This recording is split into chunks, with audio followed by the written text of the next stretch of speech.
রুদ্রের সাথে কথা হচ্ছিল 1 কিলোতে হাঁটতে হাঁটতে। কেমিক্যাল ফেস্টিভ্যাল শেষে বি বিল্ডিং থেকে বের হয়ে ভার্সিটি গেট যাবার সময় কত শত কথা হলো। পাশ করে জব নাকি বিদেশে মাস্টার্স। আরে আমরা আছি তো, প্রাক্তন ভাইয়েরা, এত চিন্তা করছিস কেন? আমার কথায় একটু আশ্বস্ত হয়ে মৃদু হেসে মাথার ক্যাপটা একটু ঠিক করে নিল রুদ্র। হাঁটতে হাঁটতে কত বিপ্লবের গান, কত প্রতিবাদী কবিতা হলো। বললাম, তোরা জেনজি পোলাপান, তোরা এসবের কি বুঝবি? সারাদিন তো পড়ে থাকিস ফেসবুক আর টিকটক নিয়ে। আমার কথায় রুদ্র হেসে বলল, ভাই, শান্তিপ্রিয় শান্ত ছেলে হলেও আমরাও কিন্তু বৈষম্যের প্রতিবাদ করতে পারি।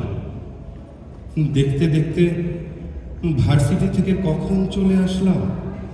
শাস্ত্রের নতুন গেটটা দেখে পুরনো সেই গেটটা খুব মিস করলাম। রুদ্রকে বললাম, নতুন গেটের সামনে আমার একটা ছবি তুলে দে তো।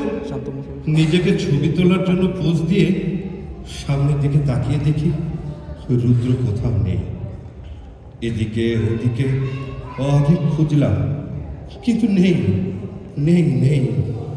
হঠাৎ এক শূন্যতা ভর করলো বুকের বাঁ পাশে। চারদিকে ভীষণ গোলাগুলির শব্দ আর কাঁদানো গ্যাস। নিঃশ্বাস নিতে কষ্ট হচ্ছে। পিছনে তাকিয়ে দেখি ভার্সিটি গেটটা কখন যেন শহীদ রুদ্র তরুণ হয়ে গেল। ধন্যবাদ।